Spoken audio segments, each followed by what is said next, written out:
Rapaz, vamos abrir a caixa preta do Polêmicas Vazias. Nunca pensei em ser perfeito, mas vou correr pelo direito.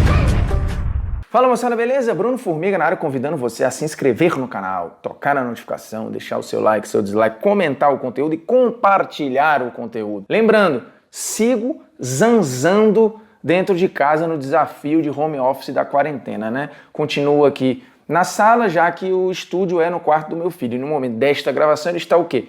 Dormindo. Então, seguinte, vamos falar de polêmicas vazias lá do Esporte Interativo. Tem muita gente que às vezes pergunta, manda mensagem e tal. Nesse caso, são muitas pessoas mesmo que curtem o Polêmicas Vazias, né? Que tá aí desde 2016 e é um projeto que, de fato, assim, mudou muito minha carreira, né? A maneira de se relacionar com o público numa outra plataforma, produção de conteúdo, produção de pauta, pensar essas pautas de uma maneira que interesse as pessoas, que sejam discussões que sejam legais, que deem audiência, mas que, de fato, elas sejam desenvolvidas de uma maneira a agregar alguma coisa, né? Não a discussão pela discussão, o tema pelo tema. Então vamos falar aqui dos bastidores do Polêmicas Vazias. E aí eu quero pegar um em específico que gerou algumas polêmicas nas redes sociais para explicar como é que funciona a produção, a execução, a gravação, os critérios de um Polêmicas Vazias. Recentemente eu fiz um sobre os melhores batedores de falta por posição. Eu já tinha feito um do melhor batedor de faltas da história do futebol. Ganhou Marcelinho Carioca. Você pode inclusive ver lá no Polêmicas Vazias. Estão todos os argumentos. E é uma coisa que as pessoas às vezes não fazem, né? Elas não veem os argumentos e já fazem o julgamento. E aí o que acontece? Quando você tem um desse, o tema,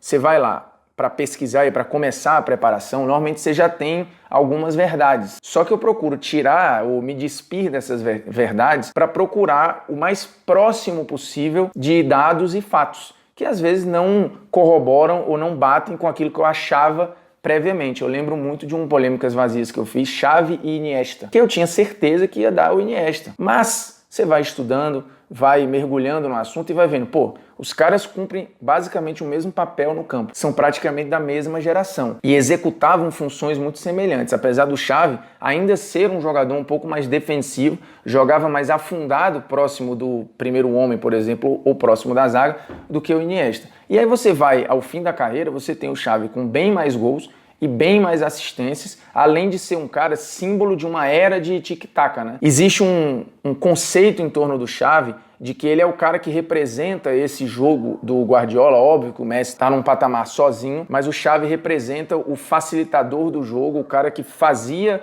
o Barcelona girar e circular a bola. Então você se pergunta, baseado em que eu acho o Iniesta? Porque ele tem um pouco mais de habilidade? Ou talvez porque ele tem um pouco mais de elegância na condução da bola? Eu acho pouco para falar quem jogou mais futebol. O Xavi, ele provavelmente, e no século XXI, se você olhar todas as eleições, o Xavi aparece, para alguns pode até estar na seleção de todos os tempos. O Iniesta acho que já vai ter alguma dificuldade, até porque a concorrência desses jogadores elegantes, inventivos, um pouco mais próximos do gol, ela vai ser uma concorrência maior, né? O Iniesta vai concorrer com outros caras aí, tipo um Zidane e por aí vai. E acho que provavelmente o Iniesta fique fora de uma seleção do século ou de uma seleção de todos os tempos. O Xavi briga para estar nela. Então não tinha como eu sustentar que era o Iniesta. Essa história dos cobradores de falta, aí você começa a pensar por posição. Uma dica que eu sempre dou é o seguinte: perceba as verdades absolutas em cada tema e procure ou confirmar essas verdades ou tentar desconstruí-las. Porque normalmente quando você tem essas verdades absolutas tem algum problema aí. Ou quando você tem alguém com uma frase muito veemente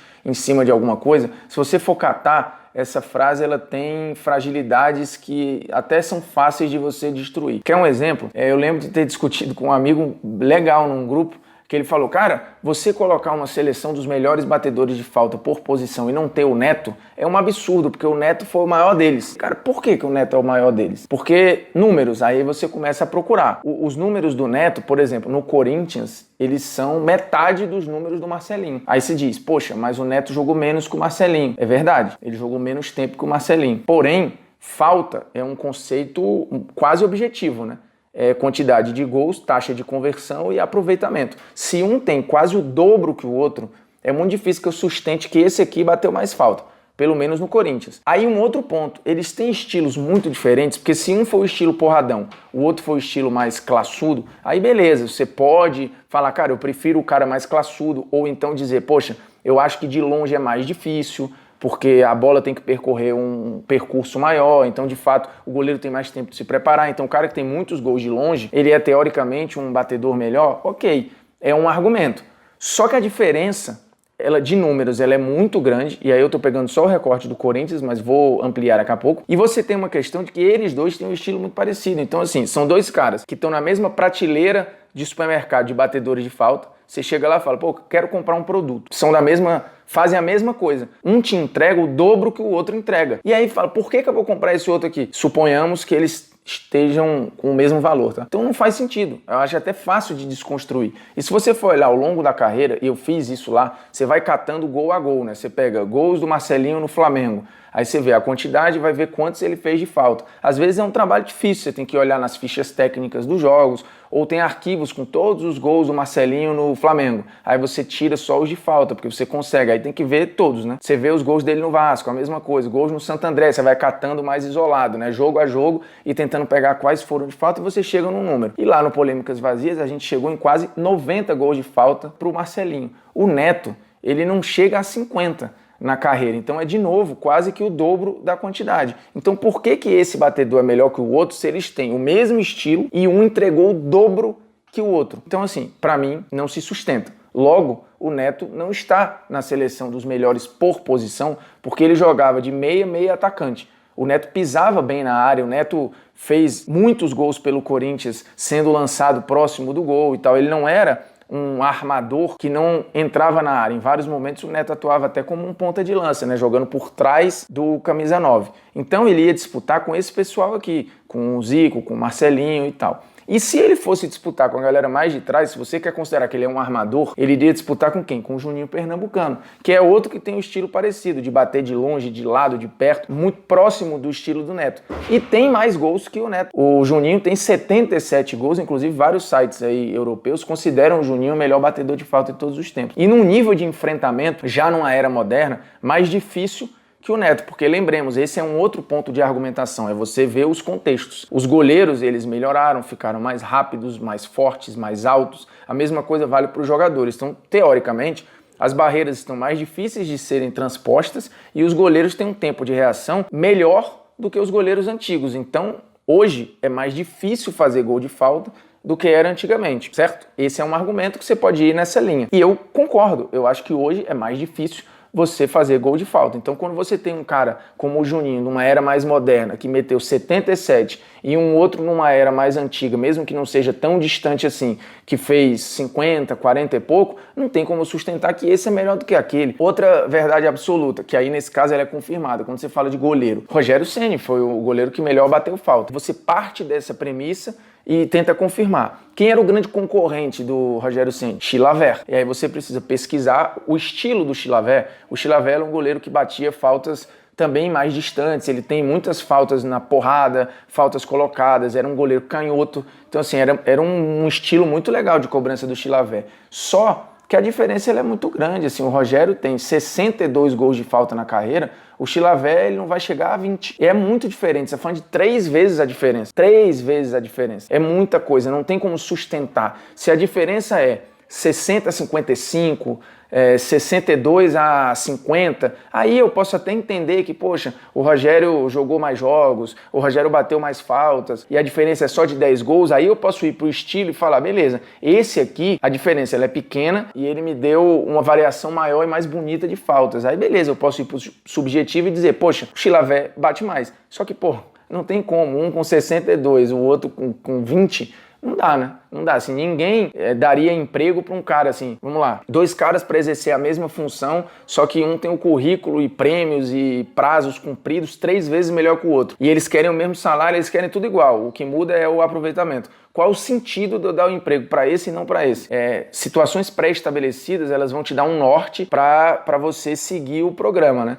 Nesse caso dos batedores de falta, você tem sempre as grifes que vão te nortear, tipo o Rogério Ceni, o Marcelinho. Zico e Marcelinho, eles representam bons exemplos, porque assim, o Zico tem 101, 102 gols de faltas na carreira. O Marcelinho, eu falei, bate ali na casa dos 90. Então, a diferença dos dois, ela não é grande. Só que o Marcelinho tem um estilo, uma variação muito maior do que a variação do Zico. Logo, o Zico é um batedor que tem mais limitações do que o Marcelinho, que acabava sendo preciso de vários lugares e manteve uma regularidade de gols por temporada muito alta. Por isso, o Marcelinho, para mim, foi um batedor de falta melhor do que o Zico. E aí a gente chegou num ponto polêmico que foi os atacantes. Nós não temos grandes atacantes na história do futebol que sejam exímios batedores de falta ou especialistas. Mas o Messi e o Cristiano representam isso nessa era moderna. E tem números muito próximos, né? O Messi tem 52, o Cristiano tem 54. E aí você fala, poxa, mas o Cristiano bate falta de longe, bate falta de perto. Pelos seus argumentos, deveria dar Cristiano. Só que eles têm um banco de dados de análise que é muito mais amplo do que os outros jogadores. E aí você consegue esmiuçar muito mais. Por exemplo, gols de falta por temporada, você tem gráficos que mostram como o Messi sempre foi muito mais regular nesse conceito, distribuindo melhor essas faltas. O Cristiano viveu secas de gols de falta, ou temporadas com pouquíssimos gols de falta, e foram secas muito maiores do que a do Messi. E o aproveitamento ao longo da carreira do Messi é superior ao do Cristiano Ronaldo. Ou seja, o Messi bate quase 10% de taxa de aproveitamento, o Cristiano bate 6%. Isso quer dizer, em números bem brutos, que a cada 100 cobranças de falta, o Messi vai fazer 10, o Cristiano vai fazer 6. Isso em longo prazo vai te dar uma grande diferença. Então o Messi nesse ponto ele é um batedor melhor, porque dentro daquilo que ele se propõe a bater, ele converte mais e ele faz quase a mesma quantidade de gols, lembrando que o Messi tem 3 anos a menos de carreira. E quando começou, por exemplo, no Barcelona, em vários momentos ele estava lá atrás na fila. O Cristiano Ronaldo não, ele logo, rapidamente, ele foi furando fila e ficava revezando ali ele ou o Ryan Giggs. No Real Madrid ele já chegou como o número 1 de cobrança de falta.